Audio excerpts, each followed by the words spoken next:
Hey guys, we want to welcome you here. Tim and I were talking the other day just about like my next plan because I let him do all of my coaching. That works out great for us, some husband and wife couples. That doesn't work great for, but it was just really on my heart because even when he started coaching me to begin with, like before we even got married, it kind of blew my mind.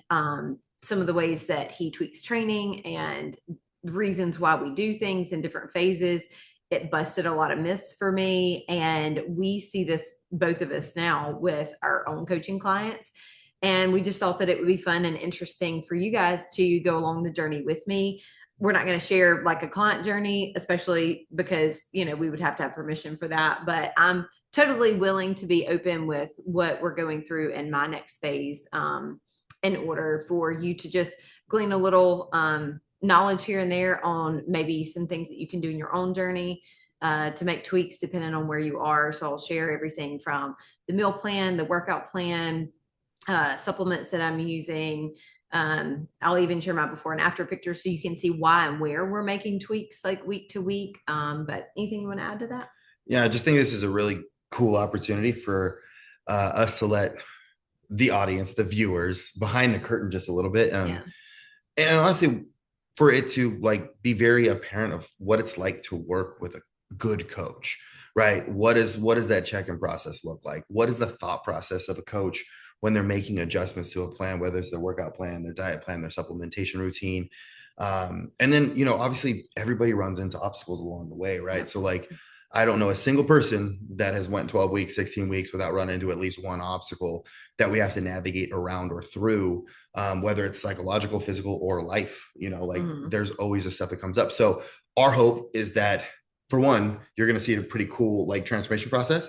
But two is that you can learn from the process and be able to take some of these nuggets home and be able to implement them in your own lifestyle to achieve whatever goal that you might have. So without further ado, let's go ahead and just jump right in. So babe, what's the actual goal this season? So this phase is actually a cut phase. It is not because it's January. It is just the phase of how we were planning. Just happened to come up that way. Right, right. And to be honest, part of the reason why I do this is my birthday is the first part of February. And I don't know a single woman out there who doesn't like to feel sexy and confident for her birthday. Or a so husband that doesn't appreciate her feeling sexy and confident. I don't really like that being like a growth phase for me personally. I know that it's helpful for my metabolism and whatnot. I just don't choose for that to be the season.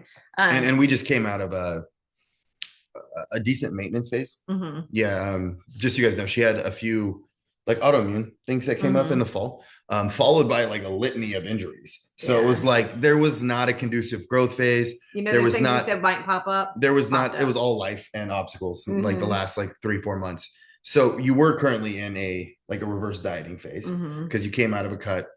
And so we got into that actually, like a month or two.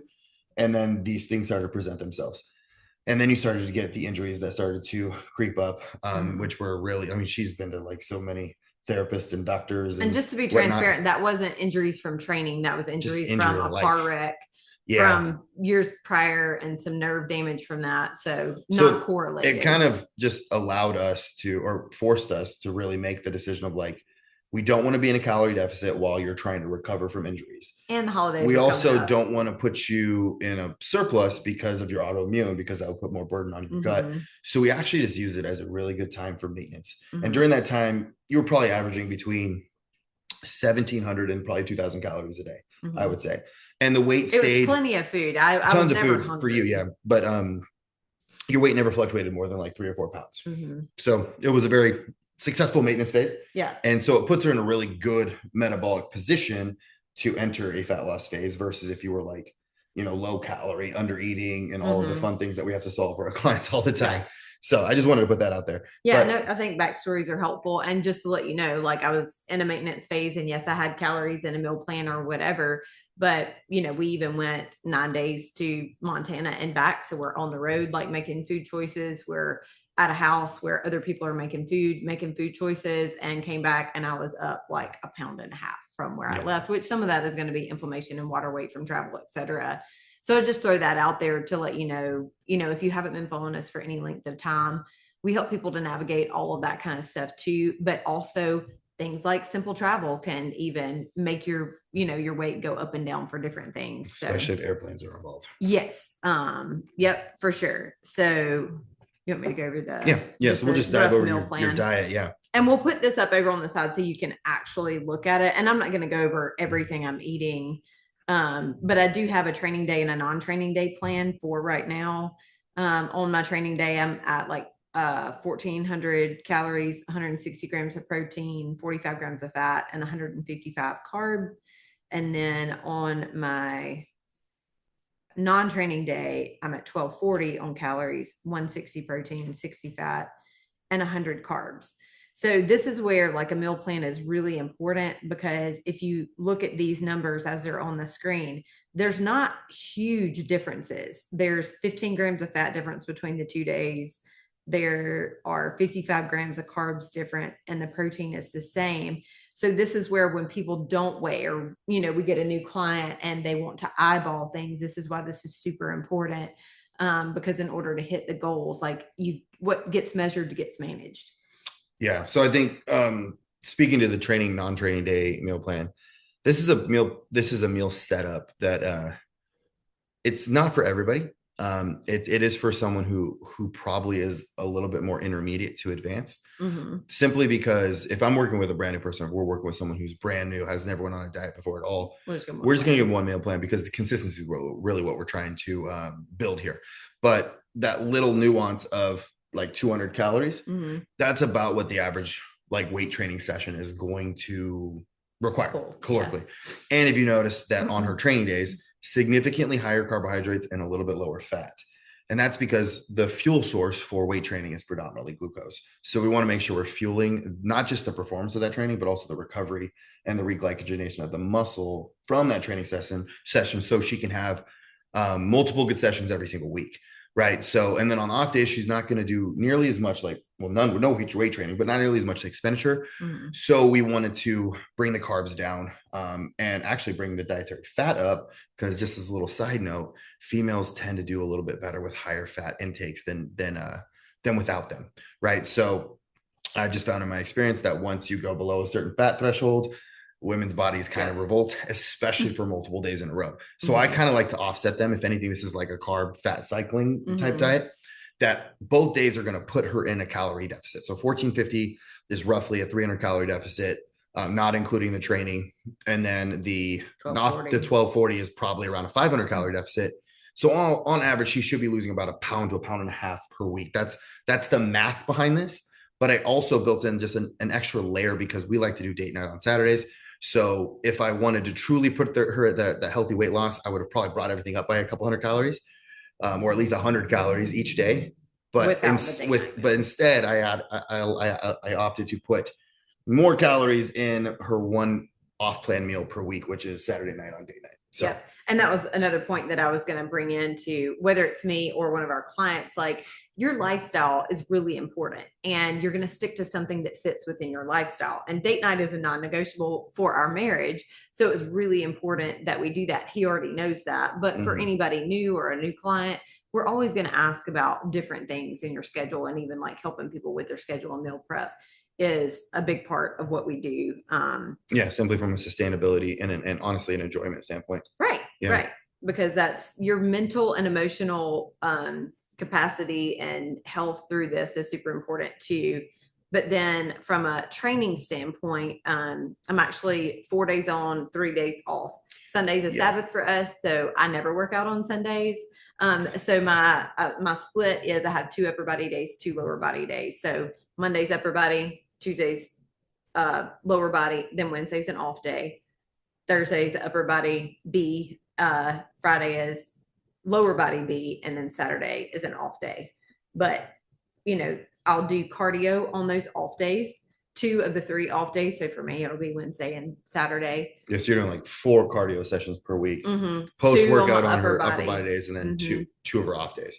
Right. So not that cardio is a necessity, but she just actually requested because she wants to start running a little bit more. So I programmed in a little bit of cardio so that way she can start running a little bit. Yeah. If you guys didn't know me before, I played 4 sports in high school. I was center midfield with soccer, and I've just always been super active, always hiked a lot, skied a lot, whatever.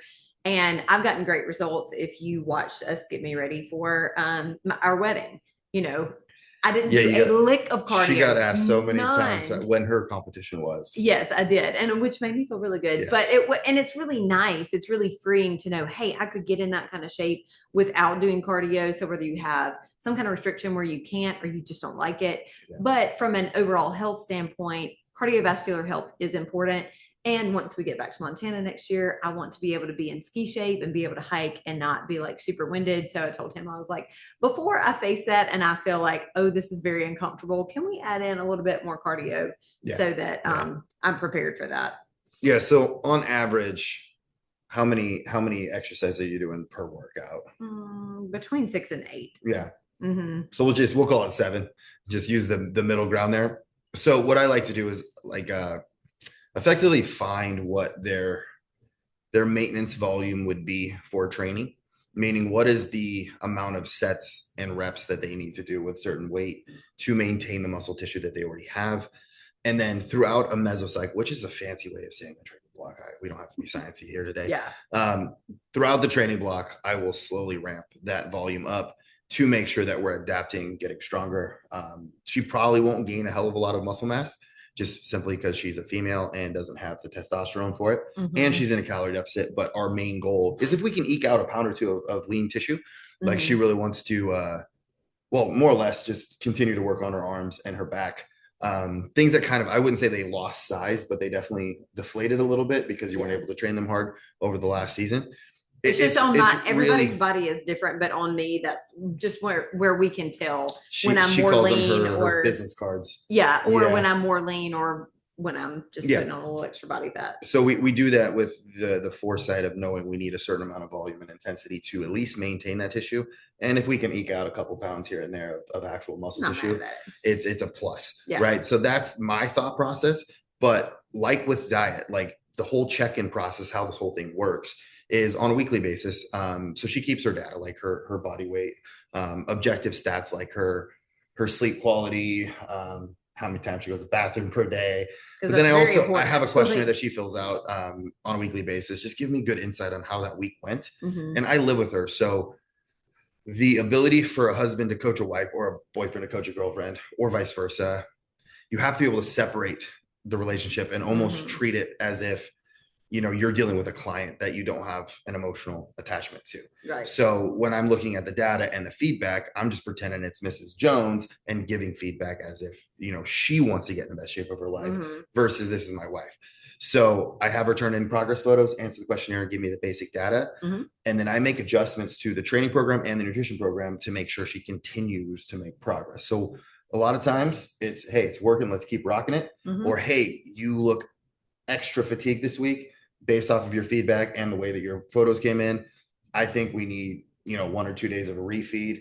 And then we need to take a day off from the gym just to let your body catch up. Yep. Full transparency. She has an autoimmune disorder. So that is actually, I think I said that earlier, but that's something we have to be accounting for. Right. And so we always keep that in if mind. Stress is too high for too long, she risks having a UC flare, which will set us back. Right. Weeks and weeks and weeks. And then the husband hat has to go on because I actually give a shit and I want her to not be unhappy and unhealthy. So I pay attention to those subjective measures, like how you're feeling, your energy levels, your overall mood.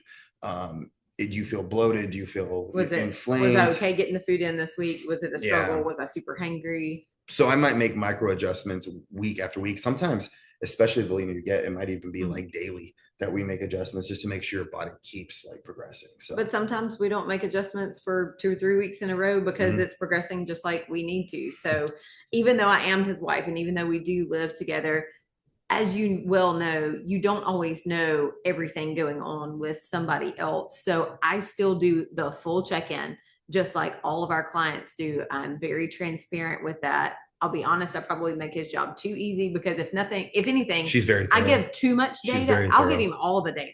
And when we struggle, even from a client standpoint, to make proper changes in somebody's programming, or if somebody's not just quite hitting the goals that they should be for what we have programmed, every single time it is due to either lack of communication or lack of transparency for what life really looks like. Mhm. They're not measuring, or they think that what they're eyeballing is 120 grams of like whatever, whether it's carbs or protein or whatever. Or a tablespoon. That's my least and favorite. they don't realize that all these little bits, bites, or maybe they're not tracking it, but they're cleaning up their kids' plate when they have some leftover food, or I didn't track my steps that day, or well, Alcohol I doesn't tried to count. get my water in. So you don't want to inundate yourself with data. I'm just saying that I do keep up with that Yes, because it's a yes. lot easier for me. And it's easier for me too. It cuts decision fatigue out. Mhm.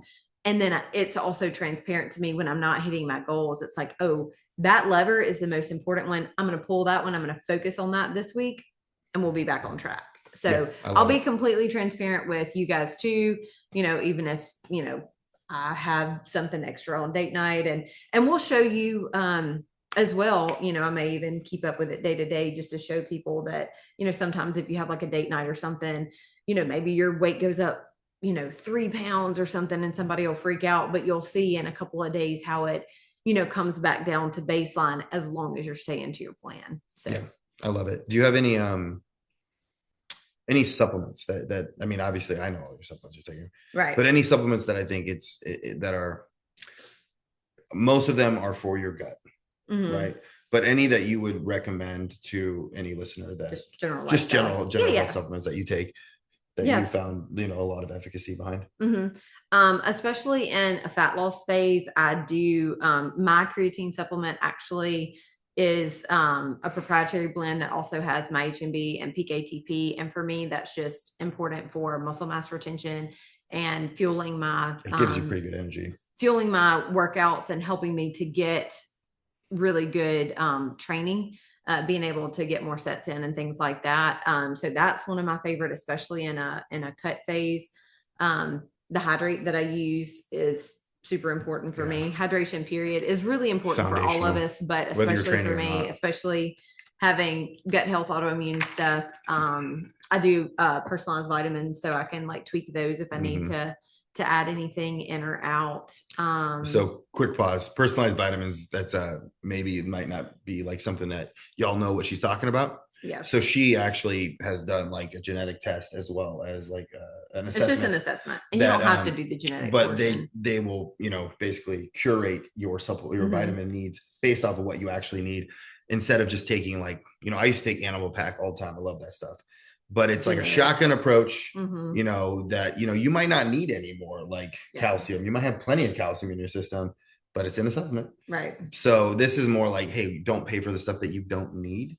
And only take the stuff like, because at the end of the day, a supplement is just that. It's to supplement where you're lacking. Right. So fill in the gaps. Yeah. So like, and there's certain ones where you don't want to take too much, like vitamin A. You don't want to take too much vitamin A. It can be very renal toxic.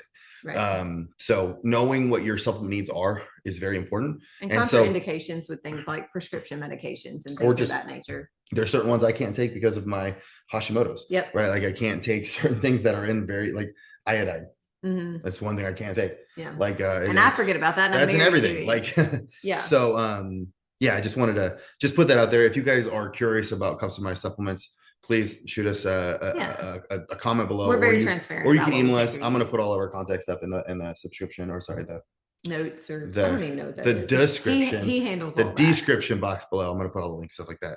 And if you guys are curious to start your own plan, whether you want a diet plan, nutrition plan, or you just want someone to walk you through this whole process, we will put our link to our website there. You can go to our website, the Couple You, and simply just schedule a call with us, and we'll have a conversation and decide what the best plan actually is for you. Yep. Anything else? I think that's it. I'm looking forward to sharing this journey with you guys. I will say that even just the first year of Tim and I working together, and I was not brand new, guys. I've played sports my whole life. She was in good shape before I met her. Like I've coached other people for 10 years, but it's not something that I grasp really well, especially the physical approach or when to make different changes, or he's got a lot of education, a lot of certifications, a lot of clients under his belt. He's owned his own gym. Like the rap sheet of really good, positive things to make him a great coach. But two minds are always better than one. And I love the way that we get to love on and support people together. And we, just as we were talking about it over Christmas break, it was like, I think it would be really helpful if we just shared my journey, going through the year, just because a lot of times women reach out for coaching more than men, or they just have more questions, or tend to be pretty coachable. So, or they don't even know what a coaching process looks like. Like that's probably the most common misconception I see is like they get a diet and a training program, and then you don't hear from the coach again. Right. It's like set it and forget it, and that's not coaching. You can get that stuff on Google or ChatGPT for free. So like a coaching process is very, very intimate. Like it is a relationship that is formed, where the coach, if they're a good coach, this is our heart, is not just to get you to your goal. Like we're actually pretty damn good at that. It is to equip you with the knowledge and the skills to be able to do that for the rest of your life. Right. So I consider a win when I work with a coach, when I work with a client, they hit their goal and then they say to me at a certain point, Tim, I don't need you anymore. And to me, and I believe them. I think that's a big caveat, is I believe them that they're ready to do this on their own, and they can go off and they can maintain or gain muscle, lose body fat at will, because they know how to do it. And they're actually super confident, and that confidence and that skill and that knowledge, they can now translate to the other people in their family. Right. So like, especially husbands and wives, your children, they learn so much through your habits that you build. So that's really sometimes your parents, like you never know, but it's the greatest blessing is when it filters over into the other people within your realm of influence, and you get to make their lives easier. So I mean, we've even had people that were clients for years that ended up becoming coaches themselves, and now they help people professionally. So like, it's like a really big win. So like, that's our heart. And so if you guys have questions, please reach out. We'd love to help you on your journey as well too. But join us next week and get your first update.